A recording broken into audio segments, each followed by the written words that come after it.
Keir Starmer has appeared on Radio 4's Today programme, where host Michelle Hussain asked him this. Do you believe that Jeremy Corbyn will be the Labour candidate for Islington North in the next election? I don't see the circumstances in which that can happen. Obviously, we've not got to the selection of that particular constituency yet, but I don't see the circumstance in which Jeremy Corbyn will stand as a Labour candidate. How soon do you move on to select that Labour candidate then? Well, we're going through various constituencies at the moment. The ones we've selected for first are the ones that are the most marginal. So we're working through the constituencies. But as I say, I don't see the circumstance in which Jeremy Corbyn will stand at the next election as a Labour MP. Starmer withdrew the whip from Corbyn in 2020, who holds a majority of 26,000 in his Islington North constituency. And Starmer's statement about Corbyn comes on the same day that he launched a big Labour report on devolving political power to local communities. Though that isn't something he seems to believe when it comes to local people selecting the Labour MPs who will represent them.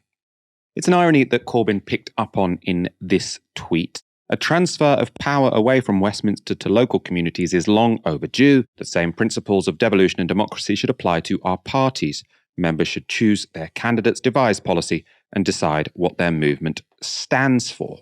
Of course, Corbyn isn't only referring to his own case there, because it looks like Starmer and his team have been bypassing local wishes across the country. They've been barring left-leaning candidates from shortlists and providing unofficial help to their preferred candidates. Michael Crick is a widely respected journalist. He worked for the BBC and was a founding member of Channel 4 News, and he's been following the ins and outs of Labour's dodgy selection processes. In an article published on Unheard, he wrote this: Labour's candidates team is busy working in the background, deciding seat by seat who they do want. They have to operate surreptitiously as local parties guard their independence and do not like to be pushed around. Nor does it do a candidate any good to be known as the choice of the leader of the opposition's office, the Lotto contender. But in most selections, it doesn't take much to work out who Lotto is backing.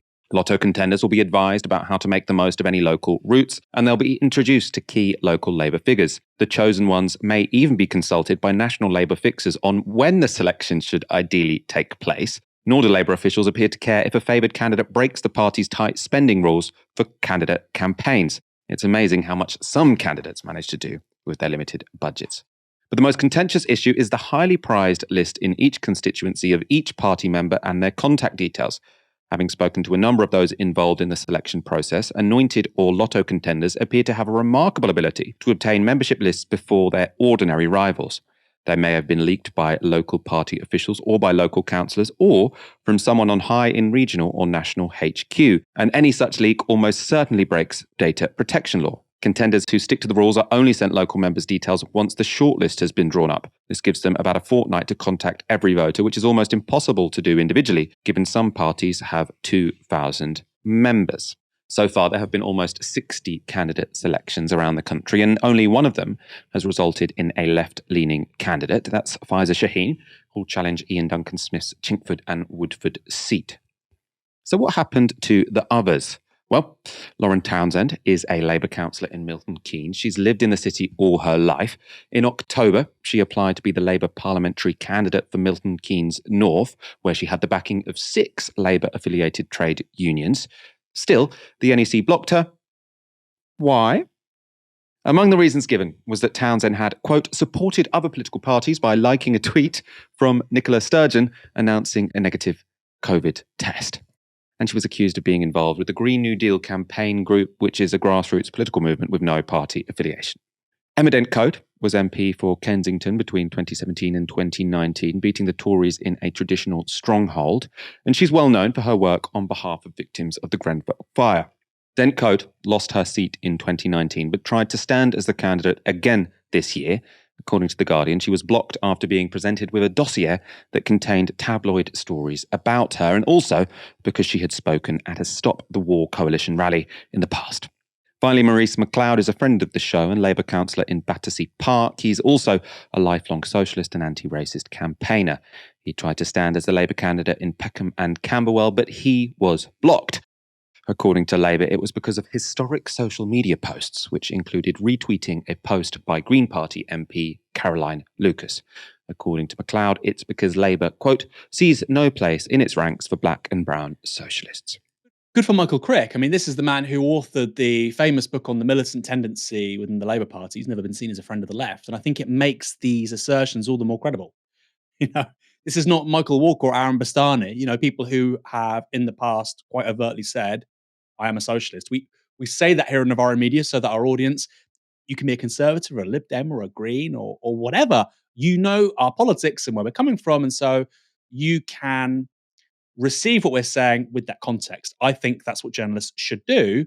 In the case of Michael Crick, he doesn't need to do that. We know his feelings on the matter because he wrote this book on the militant. So for him to be saying this, covering this topic, I think he's probably the most credible person imaginable who could be making the assertions with regards to essentially attempts at rigging by the Labour leadership. But how it works in practice is really regional directors try and minimize shortlists and maximize the possibility of certain candidates winning or blocking, as you've just stated with those several examples, candidates from the left from even being put to membership. They would have been the favourites in those three instances.